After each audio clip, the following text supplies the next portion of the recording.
All right, then. All right, let's move straight to our next conversation.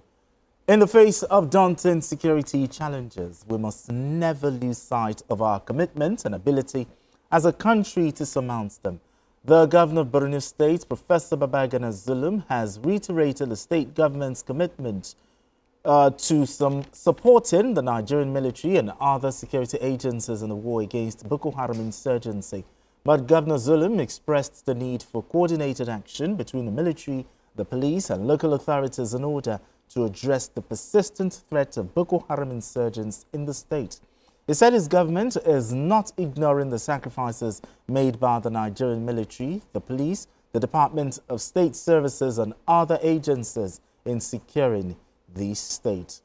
Okay, Asuko, let's start this way, talking about what the governor has said.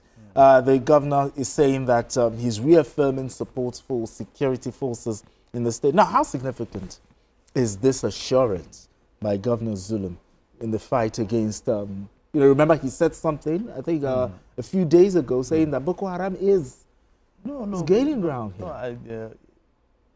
I feel for him. You know, because this is a state that for years, I'm not sure the residents there have been having it easy in terms of insecurity and all that, you know. And the governor has been trying to bring back the lost glory of the state in terms of, you know, rebuilding, you know, the infrastructures that were destroyed. Okay. And he looking at the reinsurgence of these Boko Haram, these terrorists. Not that he actually, because I know people were saying that he felt that maybe the military actually lets their guards down, you know, but no. I think he was just angry that how come that these guys are coming back? Everybody would, in quotes, be angry. But he wasn't really angry at the military because he has sacrificed a lot for them and he's still doing that. In fact, I know that he has been buying and supporting them in terms of getting military wares, as in support, in terms of the police, buying them vehicles and giving some, you know, welfare support, especially to the police, the Nigerian, the military, as well as the local security firm, including the security, the civilian joint task force, the civilian JTF. You know, so the governor would be concerned because they have made a lot of gains. He himself has made a lot of gains. Remember, for some months, the governor will always travel by road to so many villages and communities that were, in quotes, taken over by, you know, by these terrorists. He will go there and make sure they clear the terrorists and then tell the villagers to go back to their community, and he has been doing that. So nobody will just sit back and then allow this, you know, these marauders to come back again. You know, so with the support, with all the support he has been getting, he wants to make sure that these guys they don't come back again.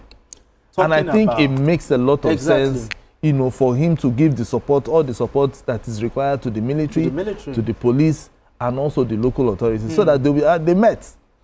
He met with the Security Council, I think last week. You know, in that meeting, and they dealt with so many issues, including welfare, trying to also up the intelligence gathering, you know, in the state, because that's the only way. Because if you don't have the intelligence gathering system in place, if it's not strong enough, these guys will just come and then they will finish the whole community. You know, so I think that is where the DSS will also come in to assist the government. You know, and the governor will do well. He will do well. We wish him well. Now, the governor also talked about Borno's border with Chad, with Cameroon, with Niger Republic. The border situation.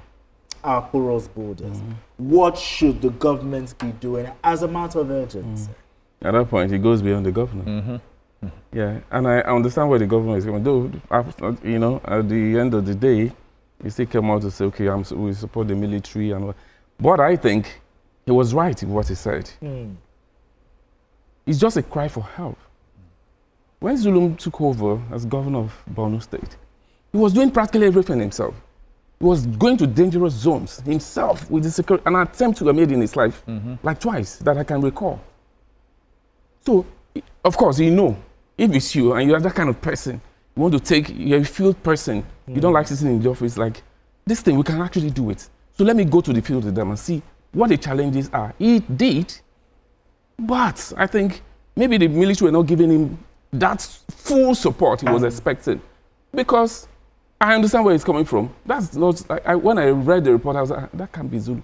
But I know, read the report again, you know that he's actually crying for help.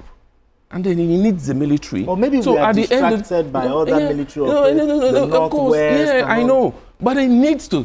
He did what he did. And I think at the end of the day, the military will now come into it. Because if he hadn't done it that way, I can assure you, that attention will not, you know, it will drag the attention he's seeking. He got the attention he wanted by making that move. Now the issue is this. He said, Boko Haram, you know, they are gaining ground. That's a fact. This is the same Borno where Chibok issue happened some years ago. Then the vice president was the governor then. That's what happened there.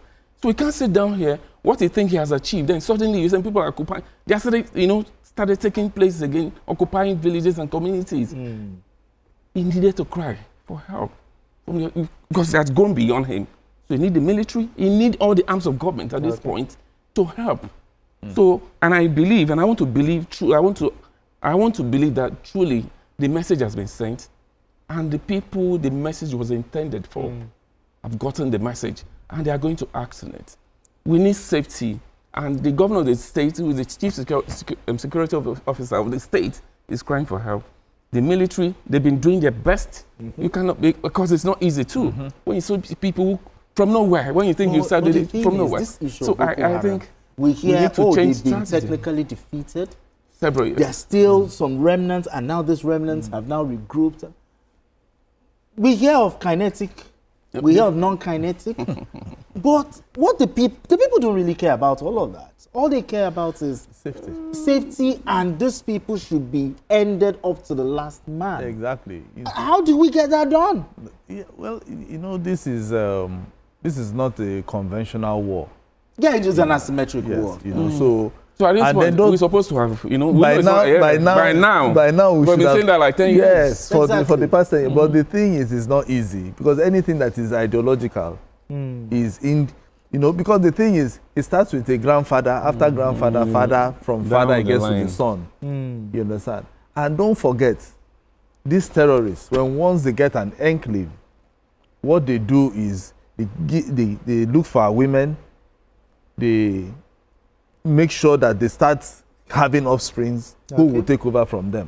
And that is why you keep saying that once the military say, we have, you know, removed this particular person, the next thing you hear them saying, the son of that particular person has taken over as a new leader. And that is how terrorists operate all over the world. You know, so we have a big crisis in our hands, but the only support that we need is the support of the people.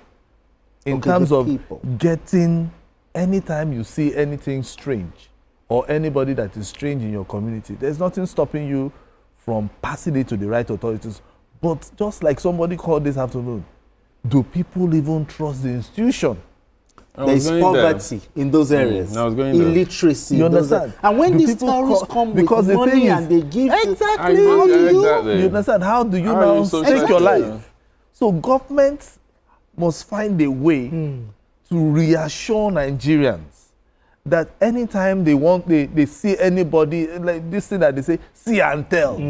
This see and tell thing is not only in Nigeria. You see something, you say something. Yes, it's not only in Nigeria, even abroad. Once you see anybody walking in a suspicious manner, you can easily walk into a police officer. For your own safety too. Because it's the safety of everybody. Sure. So government must get to that point whereby Nigerians will be assured to say, I've seen somebody, I've never seen this face, the way he's walking is suspicious, he has a bag, you understand? Okay, but before we go, we need to go on a commercial break, but before we go, I asked him about the border situation. Do you think we are doing enough? Should we declare a state of emergency on our borders? Well, it's not a big deal. Should we build a wall? When you have, do you know how many borders that you have that even the government will, sometimes there was a day I was asking, do you know how many borders that that is in Nigeria that will, because Nigeria is so big. That is for the Nigerian Immigration Service to sort out. But are you sure they can man all the borders in Nigeria? If they put their heart to it, I think they can. Do you think they can? If they put their heart to it, the political. Do you think they can? The country is blessed. The legal borders. The political. What did you say? You said the legal borders. Then what of the illegal borders? But we know these illegal borders too, because the community. I believe the Nigerian immigration, they know this place. See, we know the communities. The people who live in these communities know the borders around. So. But anyway, I'm so sorry, gentlemen. Okay. We need to go on this quick break, okay? And when we return, the conversation continues. Don't go anywhere. It is still John.